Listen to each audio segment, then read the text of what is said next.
오늘 십자가의 목격자 두 번째입니다. 지난주에는 바라바라는 사람, 예수님 대신에 풀려났던 바라바라는 강도, 그 사람을 중심으로 말씀을 전했고요. 오늘은 십자가의 목격자 두 번째로 예수님과 가장 가까이 있었던 베드로를 중심으로 우리가 말씀을 나누고자 합니다. 여러분, 베드로 성경에 그렇게 나와 있지는 않지만 누구나 베드로를 수제자로 알고 있습니다. 예수님 가장 가까운 데서 예수님을 보필하고 또 성경에도 사복음서에 보면 제자들 중에서 베드로에 대한 사건, 베드로에 대한 예수님과 베드로 사이의 대화 가장 많이 나옵니다. 어떤 제자들보다 더 많이 나옵니다. 또 예수님으로부터 칭찬도 많이 들었고요, 책망도 가장 많이 들었던 제자가 바로 베드로입니다. 베드로가 만약에 성경에 나오는 다니엘이나 요셉처럼 허물도 잘 없고 좋은 점만 나타났다고 하면 우리하고는 별 관계가 없을 것 같아요. 그런데 베드로의 모습을 보면 실수도 많고 헛소리도 많이 하고 불신앙에도 자주 빠지고 마지막에는 예수님을 십자가 지시기 전에 예수님을 3번이나 부인하고 저주까지 했던 그런 베드로입니다. 그래서 베드로 그러면 뭔가 우리랑 좀 친숙해요. 우리가 항상 그러니까. 그래서 우리가 우리 자신을, 베드로의 모습을 보면 우리 자신이 보입니다. 우리의 허물과 우리의 실수와 또 때로는 하나님이 우리 안에서 또 역사하셔서 받은 은혜도 있고 베드로랑 가장 밀접하지 않을까 그런 생각이 듭니다. 그런데 여러분, 오늘 이 베드로가 예수님 십자가를 지시는 그 과정에 있어서 오늘 우리가 읽은 본문은 예수님이 십자가를 지시기 전에 처형받기 전에 재판 중에 베드로가 3번이나 예수님을 부인한 본문입니다. 그런데 이 본문을 중심으로 저는 여러분들하고 베드로에 대해서 한번 조금 깊이 살펴보기를 원합니다. 이랬던 베드로가 결국은 예수님이 다시 베드로를 찾아갔어요.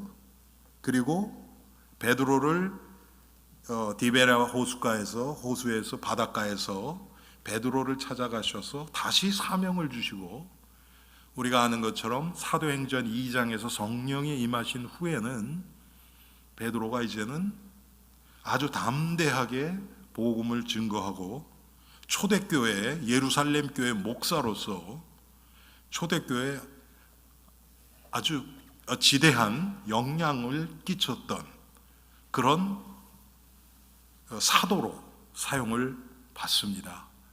그래서 여러분, 예수님의 제자들 중에서 베드로처럼 이렇게 성경에 많이 기록되어 있고 또 우리랑 연결되고 또 마지막에는 베드로 전후서를 쓸 정도로, 비록 교육을 받지 못한 어부였지만 베드로 전서를 베드로가 쓸 정도로,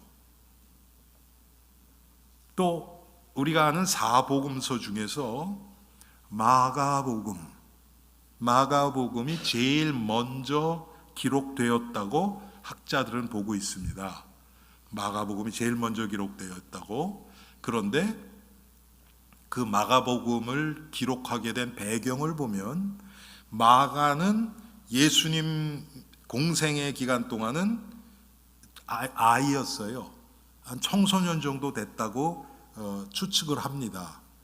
그런데 우리가 아는 것처럼 마가라는 자는, 마가 그 가정이 예수님의 사역을 많이 도왔고요.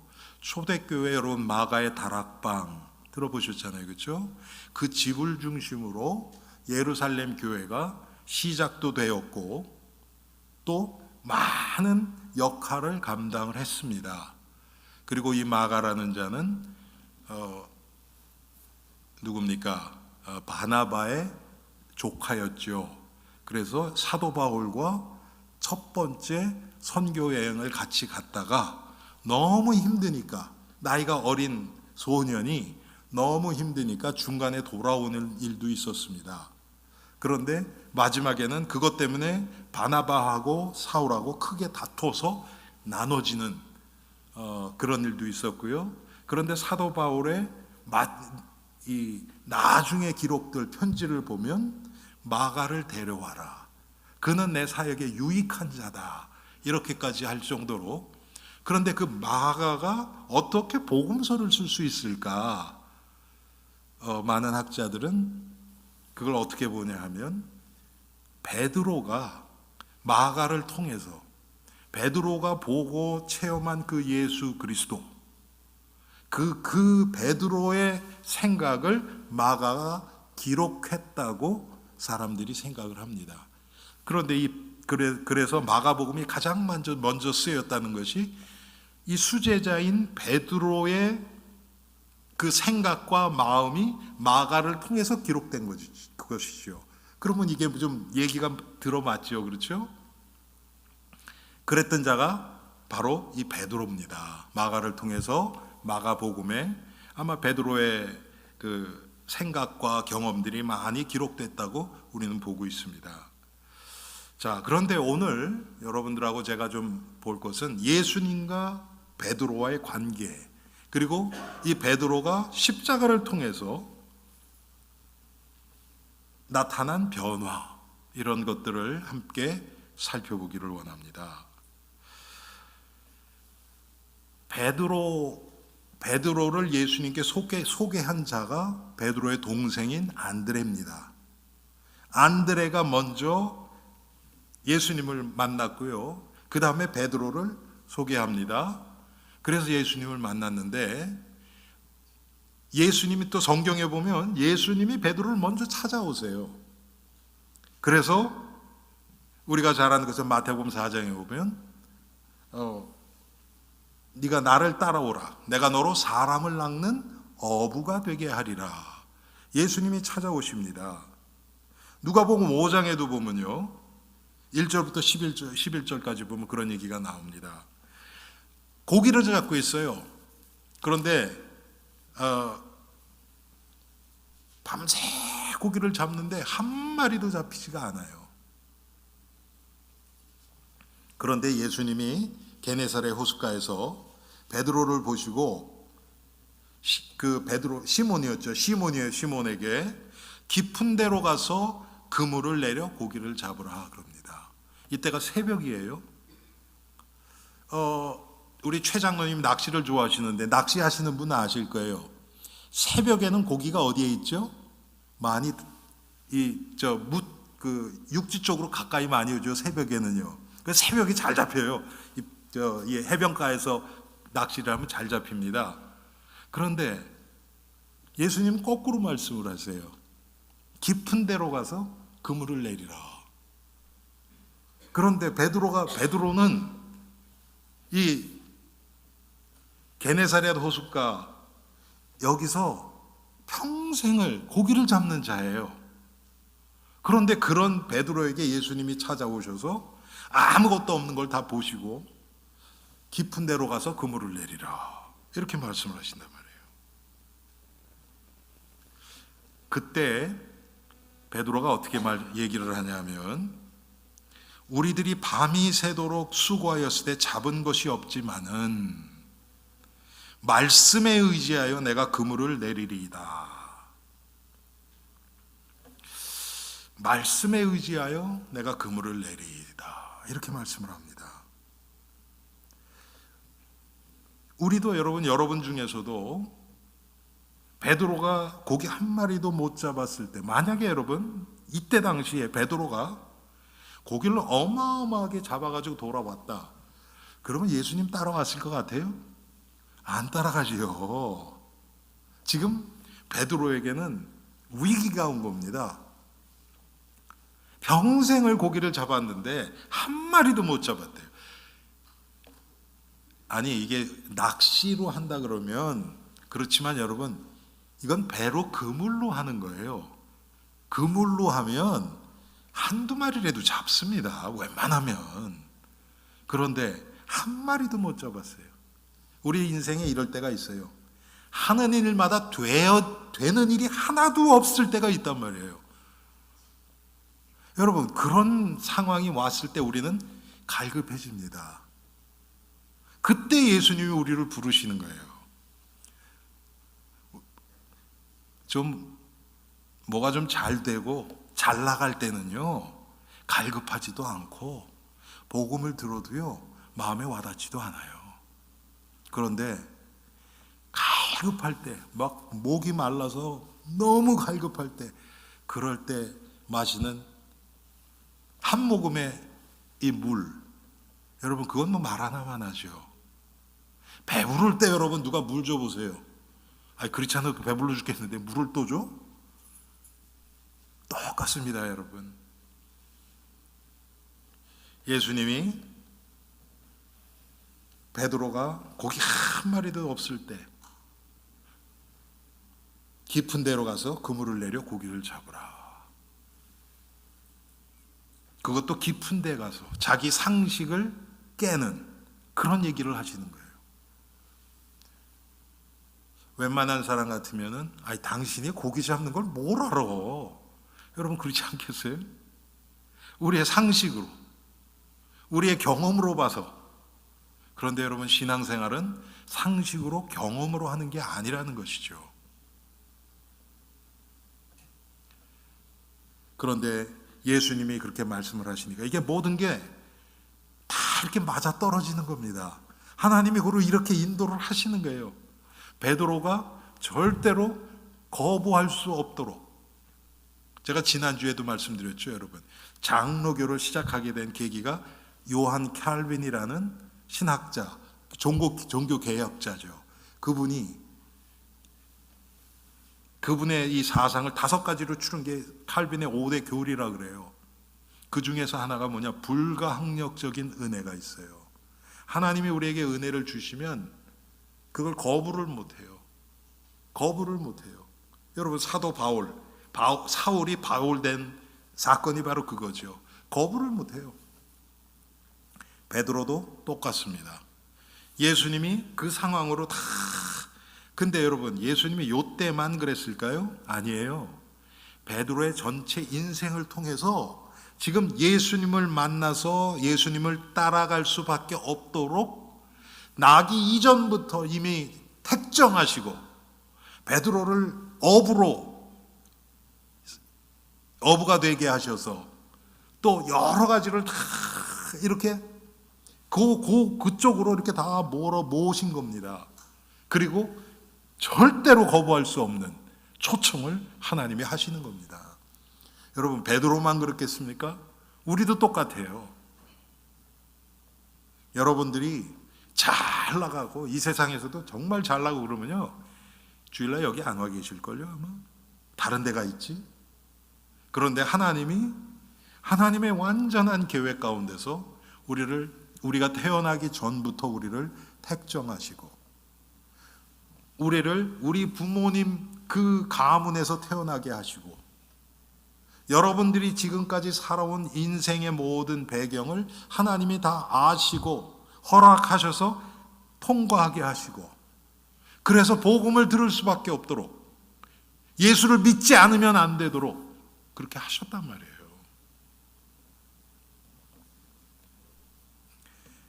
그래서 베드로가 예수님의 말씀에 의지해서, 그래, 하나도 못 잡았는데 다시 한번 나가보자. 여러분, 베드로가 이 어부들 중에서도 좀 나이가 많고 했죠.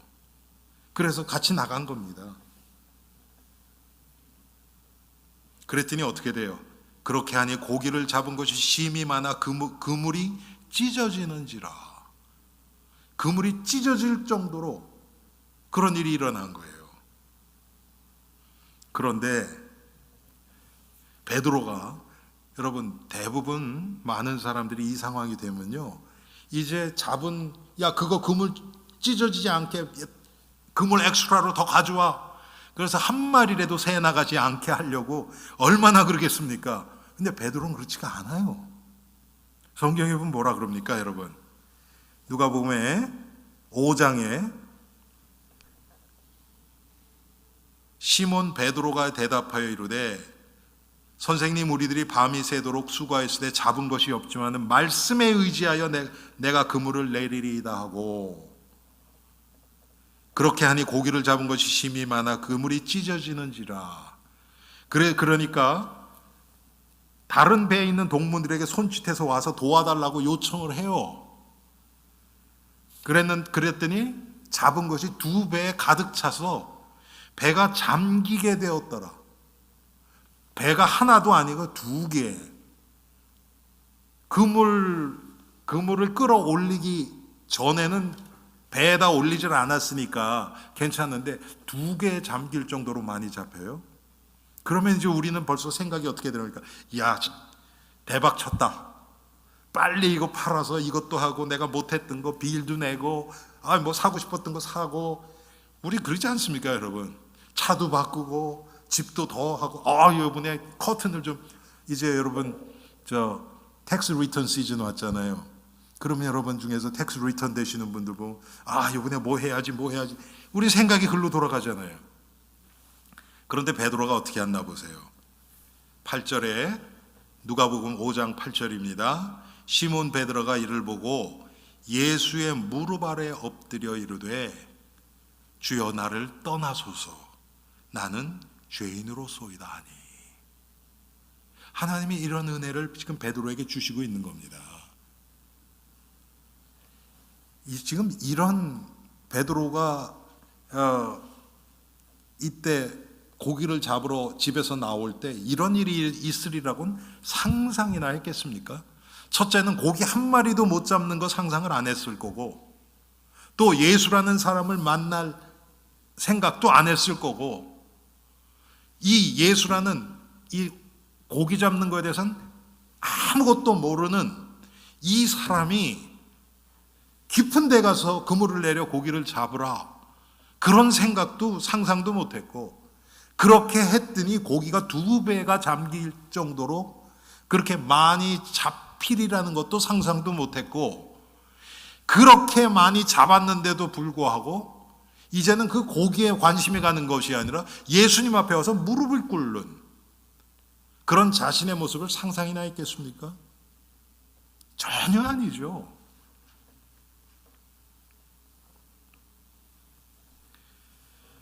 예수님을 만난 자들은 누구나 베드로처럼 이렇게 자기가 죄인임을 깨닫습니다. 여러분, 그게 복음의 특징이에요. 빛이 비춰지면 내가 얼마나 더러운지가 보여집니다. 그건 너무나 당연해요.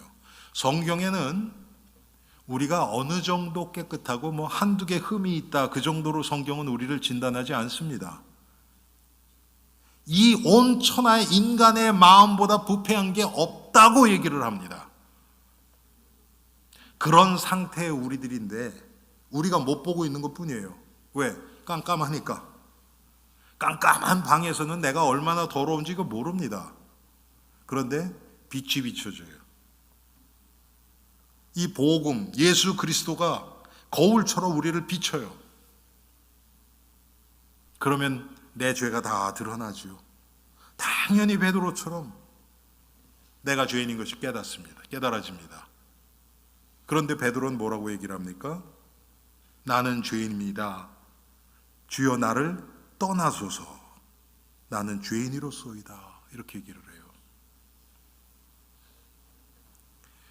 그러면서 여러분 여기에 보면 베드로가 예수님에 대한 생각이 바뀝니다. 누가복음 5장 5절에 보면 예수님을 어떻게 얘기하냐면, 선생님, 우리들이 밤이 새도록 수고하였을 때 잡은 것이 없지만은 말씀에 의지하여 내가 그물을 내리리이다. 이건 고기 잡기 전이에요. 그렇죠? 선생님 그래요. 그런데 8절에 보니까 이건 고기 잡고 와서예요. 이제 고기가 2배 잠길 정도로 됐어요. 시몬 베드로가 이를 보고 예수의 무릎 아래 엎드려 이르되 주여 나를 떠나소서. 주여. 주님이라 그러는 거예요. 다르죠? 생각이 바뀌어버린 거예요.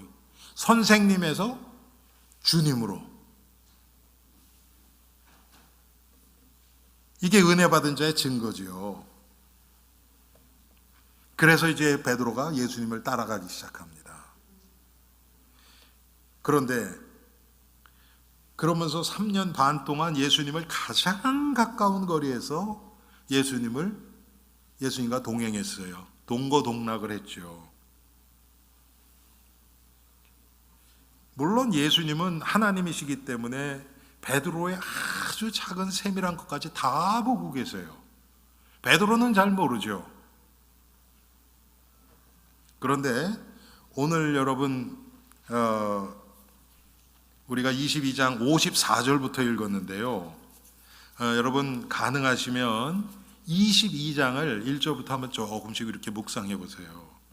그러면 예수님이 지금 이렇게 이 베드로가 예수님을 부인하게 되기까지 어떤 일들이 있었는지가 거기에 기록되어 있습니다.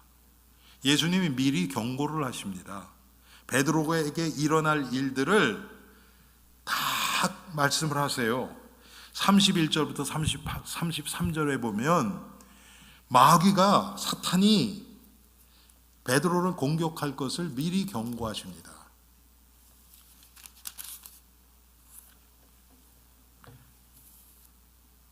(31절에) 시몬아 시몬아 보라 사탄이 너를 밀가부르듯이 하려고 요구하였으나. 마귀가 이렇게 지금 공격하려고 지금 하고 있는 거예요. 계획을 하고 있는 거예요. 그러나 내가 너를 위하여 내 믿음이 떨어지지 않기를 기도하였노니. 사탄이 항상 이 악한 마귀가 우리를 공격하려고 항상 준비하고 있다는 겁니다. 그래서 조심하라는 거예요. 그리고 베드로가 오늘 본문에 나오는 것처럼 3번 부인할 것도 다 예언되어 있습니다. 34절에 보니까 이르시되 베드로야 내가 네게 말하노니 오늘 닭 울기 전에 네가 3번 나를 모른다고 부인하리라 하시니라. 예수님이 미리 다 경고하십니다. 여러분들도 그럴 때가 있죠. 하나님이 나에게 일어날 일들을 정확하게는 모르지만 미리 경고를 해주실 때가 있어요. 다른 사람의 모습을 통해서, 어떨 땐 말씀을 통해서. 특별히 여러분, 주일 강단 말씀이 왜 중요하냐면 하나님은 우리 성도들을 이 강단 말씀을 중심으로 일주일의 삶을 이끌어 가십니다. 우리가 지금 성도들과 함께 하나님 앞에 예배드리는 이 하나님의 교회고 지금 믿음의 공동체예요. 그래서 우리의 신앙은 어쩔 수 없이 이 주일 예배를 중심으로 되어질 수밖에 없습니다. 이때 생각이 딴 데가 있고 주중에 혼자서 성경 읽고 그래도 은혜는 될 수 있어요. 그런데 하나님이 가장 중요하게 생각하시는 것들을 잊기가 쉬워요. 자, 하나님이 지금 예수님이 베드로를 이렇게 계속 경고하고 예언하고 조심하라고 하고, 또 예수님이 베드로가 3번 부인할 것도 아세요. 그래서 3번 부인한다는 얘기하기 전에, 그게 34절인데요. 아까 32절에 보면 이렇게 말씀을 하십니다. 그러나 내가 너를 위하여 내 믿음이 떨어지지 않기를 기도하였노니 너는 돌이킨 후에 이 얘기 뭡니까? 낙심했다가 떨어졌다가 돌이킨 후에, 떨어질 거 미리 아세요. 예수님을 3번 부인하고 낙심하고 예수님을 떠나갈 걸 미리 아세요. 그 후에 내 형제를 굳게 하라. 얼마나 구체적으로 예수님이 지금 베드로에 대해서 예언하고 계십니까?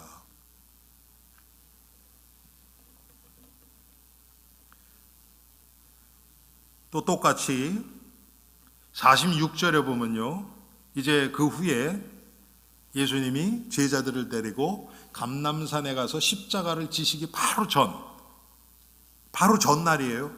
그러니까 목요일 저녁이죠. 금요일 날 예수님이 십자가를 지셨으니까 목요일 저녁에 최후의 만찬을 하시고, 지금 조금 아까 제가 말씀드렸던 예수님이 베드로가 실족할 것을 예언하시고 경고하시고 이렇게 하신 후에 그 다음에 제자들을 데리고 감람산에 가서 기도하십니다. 여러분 아시죠? 예수님이 제자들과 함께 감람산에서 가서 기도하시는데 제자들은 잠이 들어버리죠. 그때 예수님 뭐라고 말씀을 하십니까? 시험에 들지 않게 깨어서 기도하라고 3번이나 말씀을 하십니다. 계속 경고를 하세요. 우리 성도들에게는요, 사실 우리가 영적으로 예민하지 못해서 그런 것이지 하나님 미리 경고를 다 주십니다. 말씀을 통해서, 기도를 통해서, 성도와의 교제를 통해서, 아니면 내가 목격한 어떤 사건들이나 만남들이나 그런 것들을 통해서 하나님이 우리에게 경고를 주세요. 우리가 영적으로 보지 못하고 생각이 육신에 가 있으니까 그게 안 보이는 것 뿐이죠.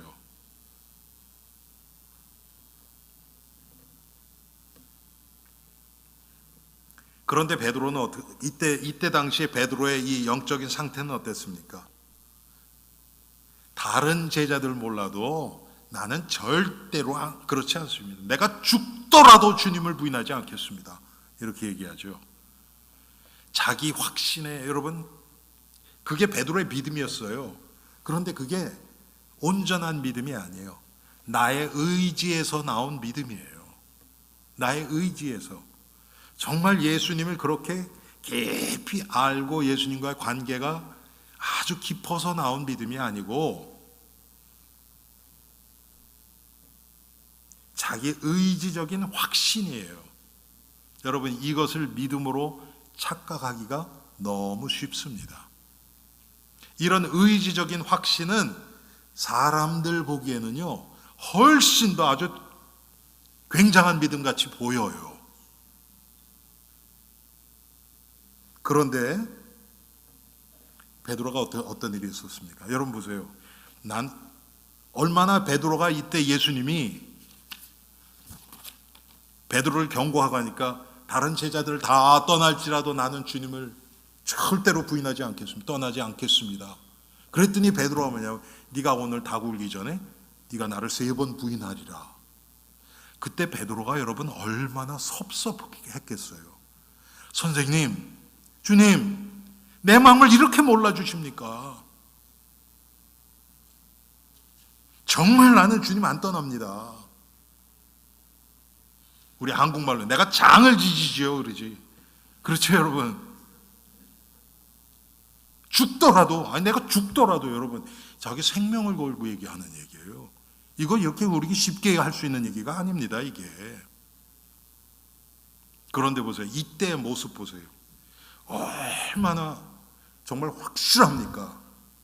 그런데 이 모습하고 우리가 또 비교해 봐야 될 게 있어요. 예수님이 부활하신 후에 디베레아 바닷가로 찾아오십니다. 예수님이 제자들과 여인들에게 여러 차례 나타나세요. 그렇죠? 제자들이 한꺼번에 모였을 때만 2번을 나타납니다. 2번을. 처음에는 도마가 없을 때, 그렇죠? 2번째는 도마도 있을 때, 토마토가 아니고요, 도마도 있을 때. 갑자기 여러분 또 입맛 다시는 분이 계실 것 같아서, 도마도 함께 있을 때, 그때 예수님이 또 나타나시죠. 그 후에 베드로가 뭐라고 하냐면 나는 고기 잡으러 간다고 가버리는 거예요. 근데 예수님이 거기 또 나타나세요. 또 예수님이 또 베드로를 잡으러 오세요. 찾아오세요. 그런데 그때 와서 뭐라고 얘기하십니까? 베드로, 시몬아, 요한의 아들 시몬아, 네가 이 사람들보다 나를 더 사랑하느냐 물어보시죠. 그때 베드로가 뭐라 그래요? 예, 그럼요. 내가 주님을 죽기까지 사랑하죠. 그런 얘기 해요? 안 해요. 그런 얘기를 차마 못해요. 주님, 내가 주님을 사랑하죠. 주께서 아십니다. 그때의 모습하고 십자가 지시기 전에 내가 죽더라도 주님을 떠나지 않겠습니다. 이 두 모습을 한번 비교해 보세요. 어느 게 더 믿음 좋은 거예요? 전자예요, 후자예요? 여러분, 전자예요? 후자예요?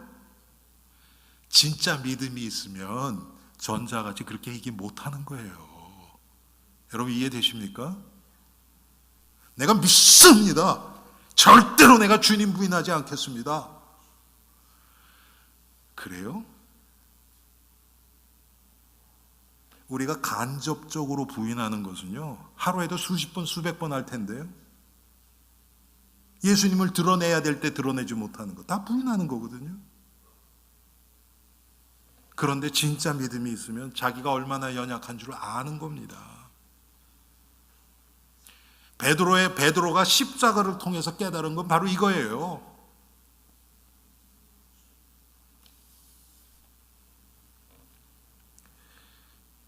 이 베드로와 예수님 처음부터 이 부활하신 후까지 예수님은 찾아가고 베드로는 도망가고, 처음에도 그러잖아요.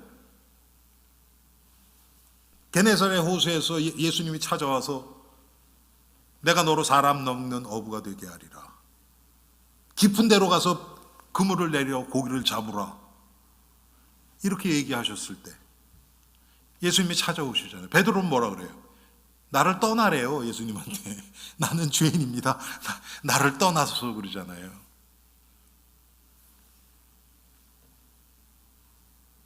여러분, 우리는 내 죄가 드러나도 예수님을 떠나면 안 됩니다.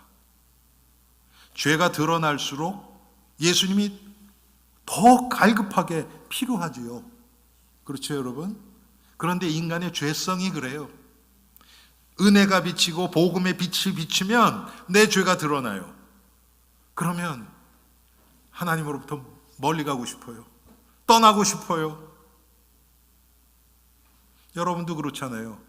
죄 가운데 푹 있으면요, 교회 오기 싫어요. 성도들 만나기 싫어요.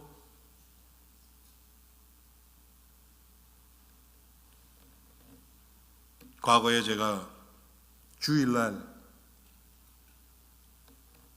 이 앞에 이렇게 있는데 교회 우리 성도가 탁 들어와요. 그러더니 부인이 딱 내려.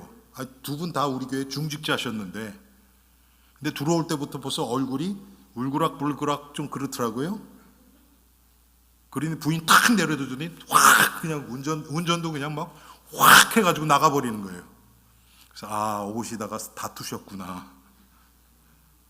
여러분, 그런 상태가 주님이 더 필요한 상태 아닙니까? 그런데 마귀는 거꾸로 생각하게 한단 말이에요. 아니, 와서 말씀을 듣고 은혜를 받아야 그게 마음이 풀리죠. 그럼 집에 가면 더 은혜 됩니까? 그렇지 않지요. 근데 마귀는 그렇게 생각하게 한단 말이에요. 베드로는 자꾸 도망가요. 여러분, 베드로가 예수님 부활하신 후에 두 번이나, 성경에 보면 두 번 이상일 거예요. 예수님 무덤에 갔을 때는 못 만나죠. 그렇죠? 그런데 여인들이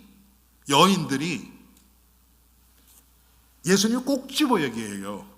성경 복음서를 보면 어떤 데는 그냥 나의 형제들에게 가서 얘기해라. 내가 부활했다는 걸 얘기해라. 이렇게 얘기하고요. 어떤 복음서에는요, 베드로와 제자들에게 이렇게 얘기를 해요. 베드로라는 이름을 꼭 집어서. 그리고서 이제 제자들이 함께 모여 있는데 예수님이 나타나시죠. 두 번이나 나타나시죠?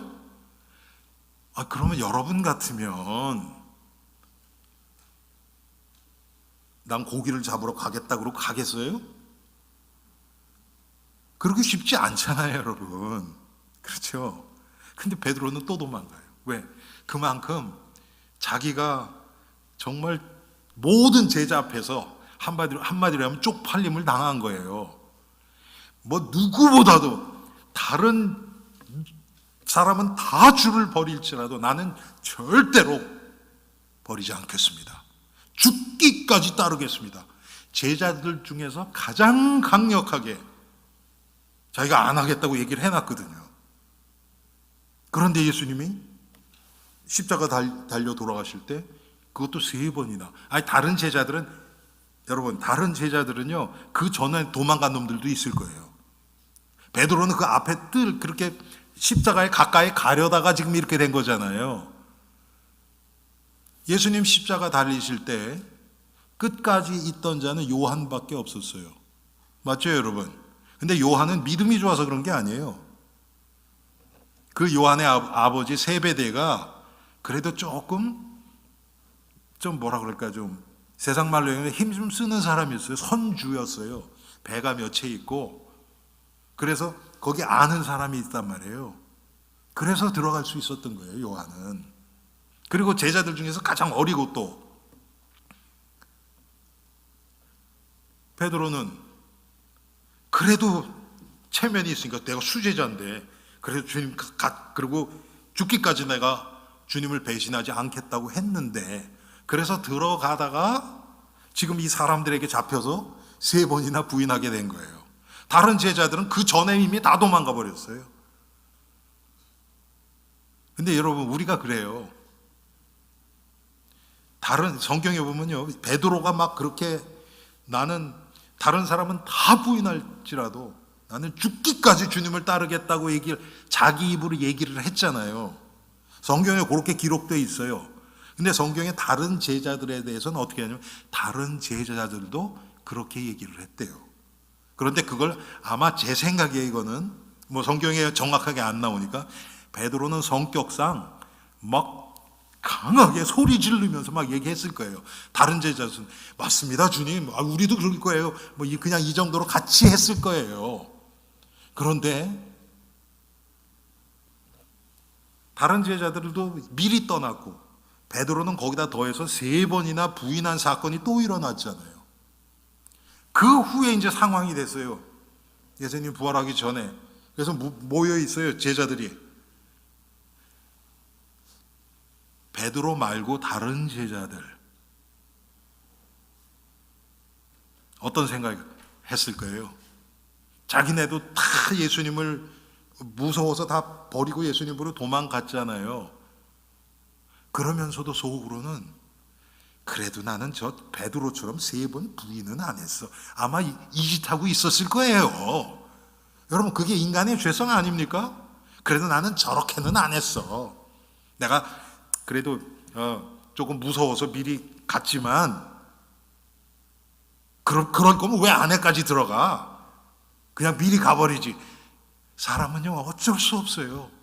자기를 정당화시키고 다른 사람에게 책임을 돌리고. 그러니까 베드로는 나이도 많고 수제자고 또 자기가 혼장담 해놨는데 그게 안 되니까 제자들 앞에서 한마디로 고개를 들 수가 없는 거예요. 그것도 2번이나 예수님이 나타나셨단 말이에요. 그런데도 예수님이 그때는 아무 얘기 안 하세요. 베드로에 대해서. 베드로의 마음이 어땠을까요, 여러분? 성격은 급하잖아요. 죽고 싶은 거죠. 완전 가시방석이죠. 제자들이랑 같이 있는 것도 힘든데 예수님이 그것도 2번이나 나타났어요. 도마는 그냥 얘기를 해버려요. 나는 예수님 그 못자국 만져보고 옆구리에 손가락 집어넣고 그러지 않으면 안 믿을래. 얘기를 하니까 예수님이 나타나셔서 그걸 다 풀어주시잖아요. 야, 도마야, 일로 와봐. 이거 좀 만져봐. 옆구리에 손 넣어봐. 그리고 믿는 자가 되라. 의심하는 자가 되지 말고 믿는 자가 되라. 예수님이 그렇게 풀어주세요. 그러니까 도마는 그렇게 얘기했던 거에 대해서 마음이 풀렸잖아요. 나의 주, 나의 하나님이십니다. 도마가 그렇게 고백을 하거든요. 근데 베드로는 안 풀어줘요. 그러니 여러분 어떻겠습니까? 그때 베드로의 심정이, 예수님 나 버렸나 보다. 눈길도 안 주네. 나하고 말도 안 걸어. 그런 생각 안 했을까요, 여러분? 그러니까 베드로가 안 되겠다. 난 고기 잡으러 갈래. 그랬더니 또 몇몇 제자들이 또 따라와요. 또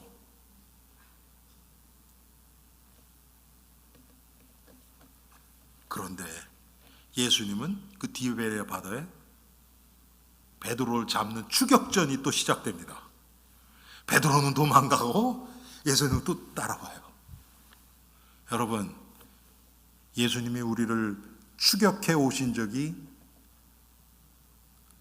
아마 없는 분은 한 분도 안 계실걸요. 예수님 배반하고 내 뜻대로 살겠다고 완전히 세상에 잡혀서 예수님 생각도 안 하고 내 갈 길을 갔는데 예수님이 글로 찾아오세요. 우리를 실패하게 만들어서 찾아오게 하시고, 낙심하게 만들어서 찾아오게 하시고, 사람들에게 배반당하게 하셔서 또 찾아오게 하시고, 예수님이 찾아오세요.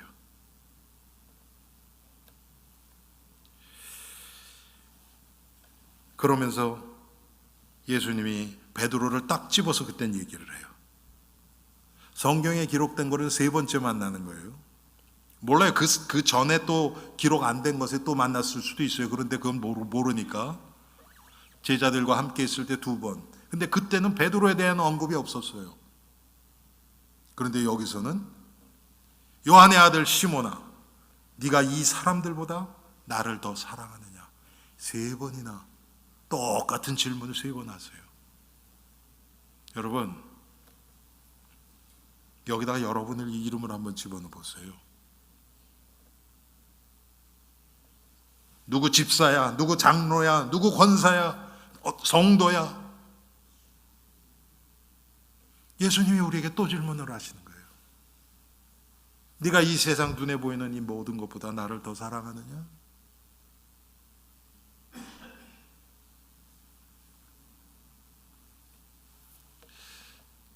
여러분, 예수를 나의 구주로 영접한 사람들은 우리의 삶의 거의 대부분이 예수님보다 다른 것을 사랑하고 있을지라도 0.01%라도 이 세상 무엇보다 내가 주님을 더 사랑합니다. 진심으로 그것을 고백하는 때가 있어요. 이것도 없다 그러면 구원받은 자가 아니에요. 잠시라도 있어요. 그런데 십자가 지시기 전 베드로가 말했던 것처럼 내가 죽더라도 내가 이제는 절대로 주님 배반 안 하고 내가 주님을 위해서 살겠습니다. 그렇게 얘기는 못해요. 참 믿음이 있는 자는 베드로처럼 주님, 내 마음 주님이 아시잖아요. 내 마음 아시잖아요. 내가 얼마나 약한 것도 다 아시잖아요. 그래도 내 마음속에 그래도 주님을 향한 마음이 정말 그 불씨같이라도 있는 것 주님 아시잖아요. 이런 고백을 하는 겁니다. 저는 그게 성도들의 가져야 될 마음이라고 생각을 해요.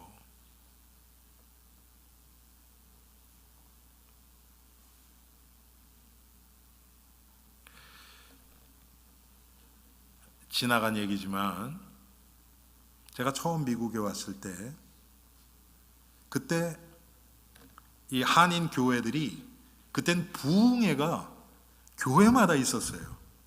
그래서 뉴욕에는 이제 워싱턴 쪽보다는 그 한인 교회들이 많으니까 그때는 주일 저녁 예배가 있을 때예요. 한 7시 이렇게 해서 저녁 예배가 꼭 있었거든요, 교회마다.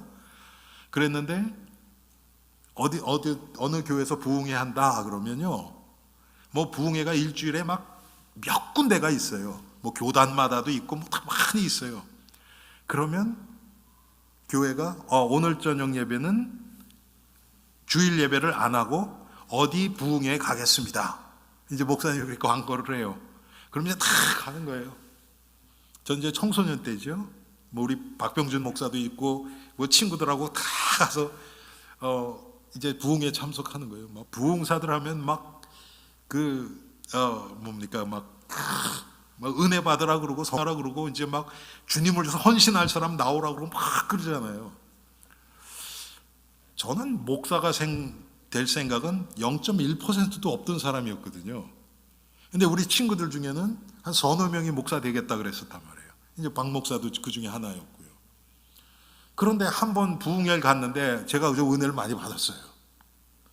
그래가지고 제가 입으로 내가 주의 종이 되겠습니다 이렇게 고백을 해버린 거예요. 그러고 나서 이게 막 찜찜한 게 이게 계속 걸리는 거예요.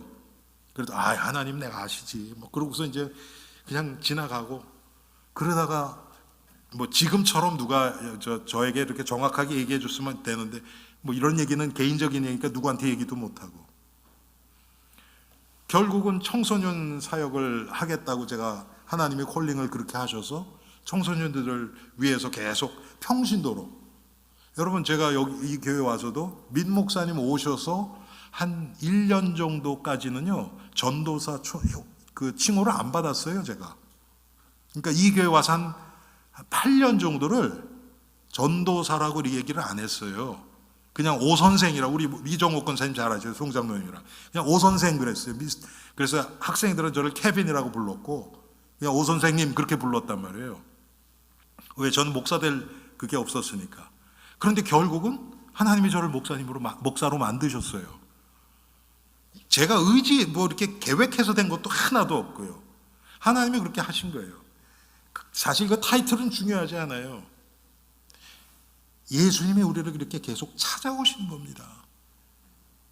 그래서 여러분 베드로에게 있어서 이제 결론 맺습니다. 예수 그리스도의 십자가는 뭔가? 바울의 고백, 신앙 고백을 제가 끌어오면 나에다 나 된 것은 하나님의 은혜로다. 바로 이거예요. 베드로가 장담해서 된 거 아니고요. 자기 의지를 다져서 된 것도 아니고요. 하나님의 은혜로 된 겁니다. 이 하나님의 은혜는 그래서 피할 수도 없고 자기가 원한다고 또 받을 수 있는 것도 아니에요. 하나님의 은혜로 주시는 거예요. 또 베드로가 십자가를 통해서 깨달은 것은 자기의 의지로는 자기에게 맡겨진 십자가를 질 수 없다는 거예요. 여러분 우리도 똑같습니다. 내가 의지로 이렇게 해야지 그런다고 되는 거 아니에요.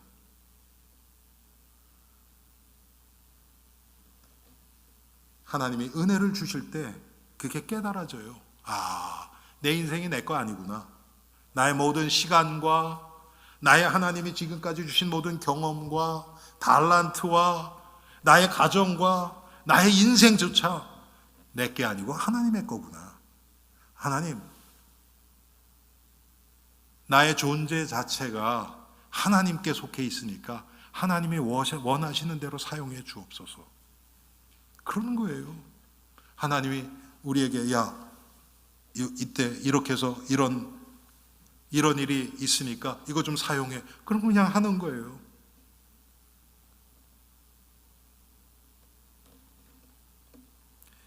또 베드로가 깨달은 것은 자기를 부르신 주님의 사랑이 끝까지 자기를 포기하지 않고 따라온다는 거예요. 여러분, 주님의 사랑은 끝이 없습니다. 제가 예배 끝날 때 항상 축도를 하지요.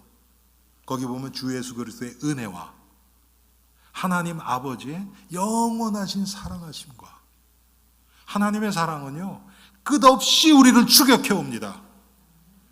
여러분, 하나님의 사랑에서 빠져나갈 생각은 아예 하지 마세요.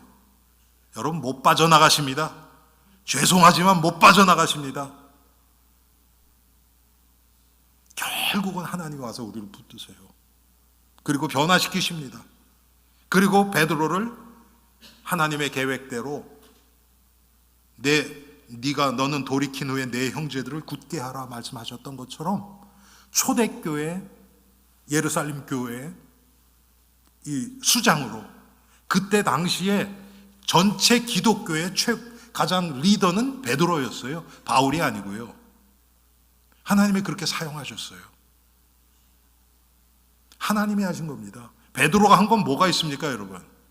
자기가 자기 의지로 한 거 뭐 있는지 아세요? 성경에 기록된 게 딱 하나 있어요.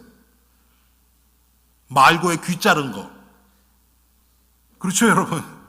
그러다가 예수님한테 또 책망받잖아요. 너 검으로 흥한 자 검으로 망한다. 칼 집어넣어. 그리고 말고의 귀 예수님이 고쳐주시고. 그거밖에 없어요.